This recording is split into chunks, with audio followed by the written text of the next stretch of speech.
काबिल सद एहतराम सामीन किराम, दौर हाज़िर में ज़राए इबलाग बहुत ज़्यादा पैदा हो चुके हैं, वुसअत पा चुके हैं, जिसकी वजह से हमारे ताल्लुकात का दायरा भी बहुत ज़्यादा वसी हो चुका है।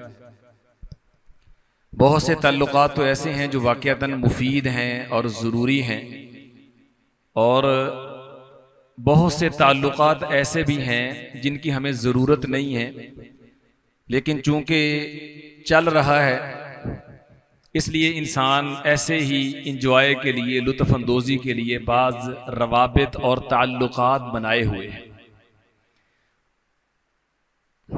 उसका खातरहा फ़ायदा तो शायद ना हो, लेकिन एक बड़ा नुकसान ये भी है कि जो एक ख़ास ताल्लुक़ हमारा होना चाहिए, जो हमारे लिए दुनिया में भी मुफीद है और आखिरत में भी हमें बहुत ज़्यादा फ़ायदा देने वाला है, वो ताल्लुक़ हमारा कमज़ोर हो गया या ना होने के बराबर रह गया।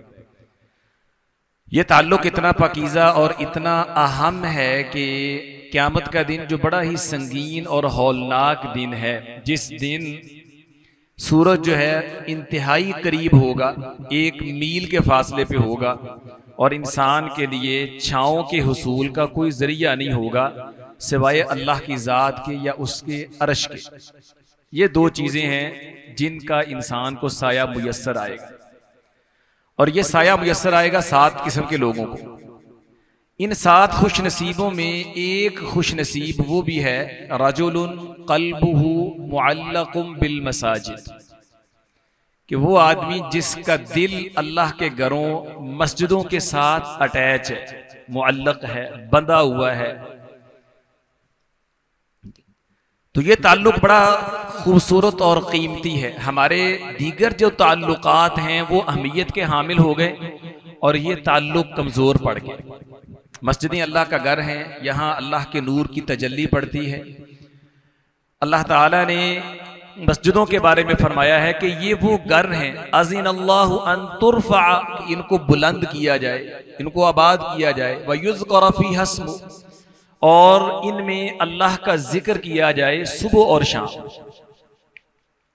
इस मस्जिद के साथ इंसान का ताल्लुक, राबता, कनेक्शन जितना आला, मजबूत और पायदार होगा, उसी कदर इंसान की रूहानियत आगे बढ़ेगी और कल क़यामत के दिन इंसान अल्लाह के अर्श के साए में जगह पाएगा।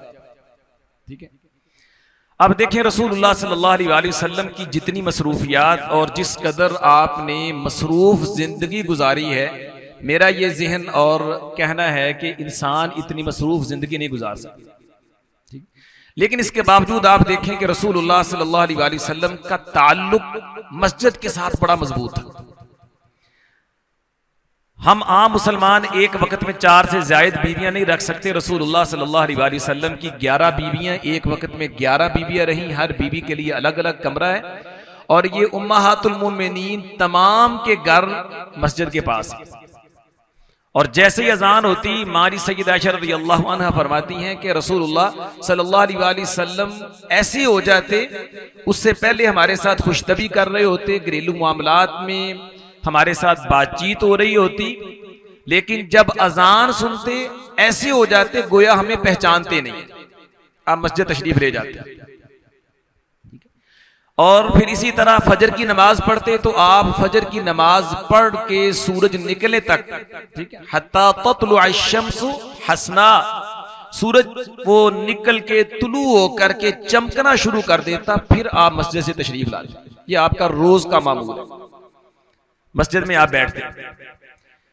फिर इसी तरह आप मदीना से बाहर किसी काम की गर्ज से तशरीफ ले गए हैं, तो जब आप वापस मदीना तशरीफ लाते, घर में नहीं जाते, सबसे पहले मस्जिद नबी में तशरीफ ले जाते, वहां 2 रकतें अदा फरमाते, उसके बाद घर में जाते।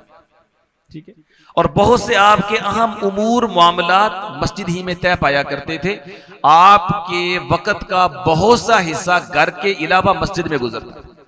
तो ये रसूलुल्लाह सल्लल्लाहु अलैहि वसल्लम का मस्जिद के साथ ताल्लुक है, और यही ताल्लुक बनाने और पैदा करने की रसूलुल्लाह सल्लल्लाहु अलैहि वसल्लम ने अपनी उम्मत को तलकीन की। ठीक है, और आका अलैहिस्सलाम ने यह भी फरमाया कि अल मस्जिदु बैतु कुल्लि तक़िय्यिन, मस्जिद हर मुत्तकी का घर है। जो परहेजगार अल्लाह से डरने वाला है, ये उसका दूसरा घर है। ठीक है, यानी जिस तरह का लगाव, मोहब्बत, कुर्ब इंसान को अपने घर से होना चाहिए, इसी तरह का ताल्लुक, लगाव, कुर्ब, उनसियत अल्लाह के घर के साथ होनी चाहिए। कि इंसान जरूरत के तहत अपने घर में रहे और उसके बाद मस्जिद में आकर के अपने ताल्लुक को अल्लाह के साथ मजबूत करे। ये ताल्लुक क़यामत के दिन इसके लिए बहुत ज्यादा मुफीद होगा। और रसूलुल्लाह सल्लल्लाहु अलैहि वसल्लम ने इस ताल्लुक को बेहतर बनाने के लिए जिस कदर बशारतें सुनाई हैं, फजीलत बयान की है, शायद बहुत कम काम है या ना होने के बराबर हैं जिनकी इतनी फजीलत हो। रसूलुल्लाह सल्लल्लाहु अलैहि वसल्लम ने फरमाया कि एक बंदा जब वो मस्जिद को अपना घर बना लेता है, वतन बना लेता है, फिर वो किसी जरूरी काम की वजह से कहीं दूर जाता है और दोबारा वापस आता है, अल्लाह इतने खुश होते हैं कि जिस तरह तुम में से कोई आदमी अपने अहले खाना को छोड़ करके कहीं दूर गया हो, तो उसके वापस आने पे जिस कदर उसके अहले खाना खुश होते हैं, उससे ज्यादा रब्बे कायनात खुश होते हैं।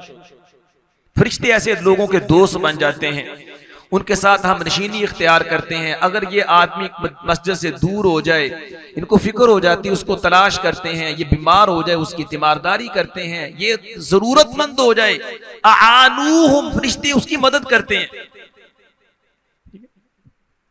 अंबिया इकराम अलैहिस्सलातु वस्सलाम भी इस पहलू पे बहुत ज्यादा तवज्जो देने वाले थे।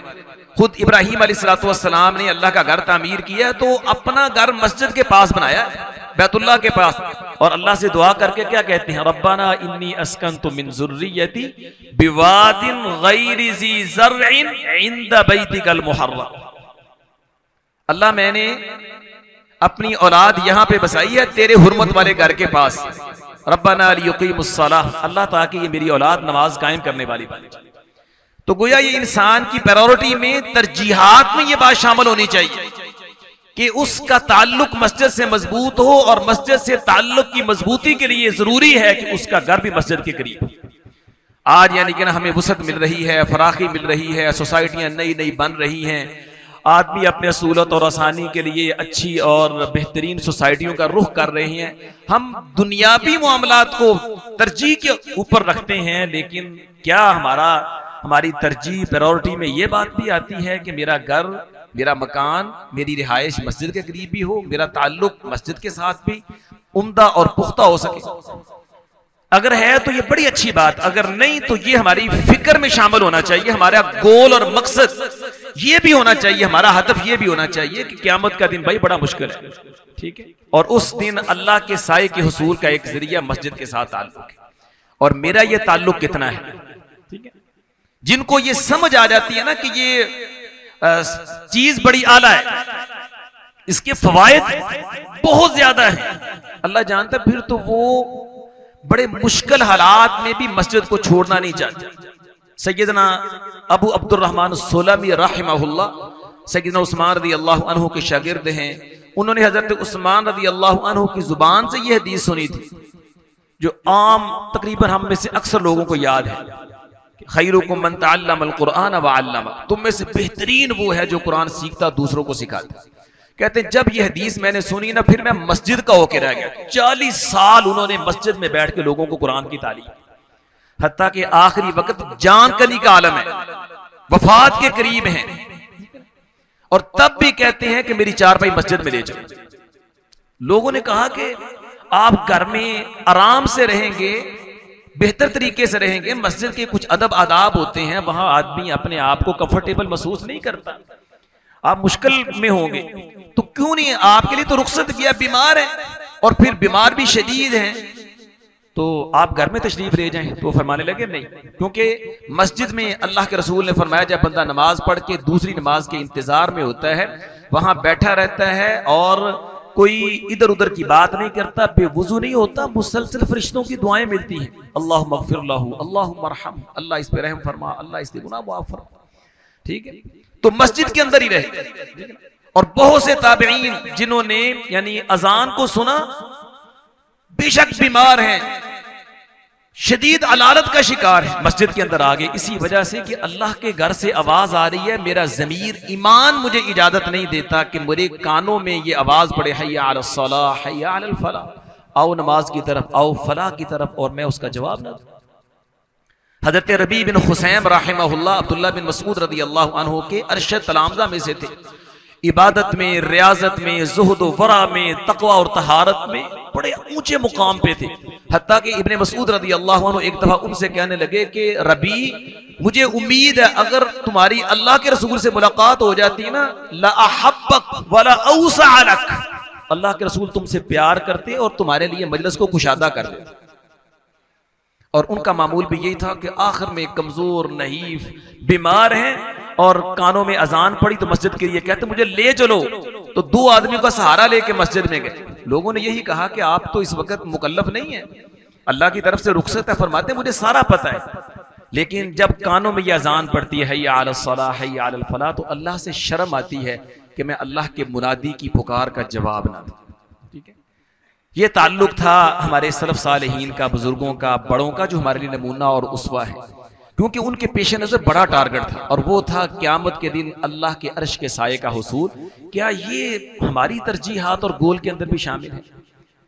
कभी हमने इस बारे में भी फिक्र किया? दुनिया जहान के बहुत से मकासद हमने अपनी आंखों के सामने सजा रखे हैं, उनके लिए दिन रात तगोदो और मेहनत भी है।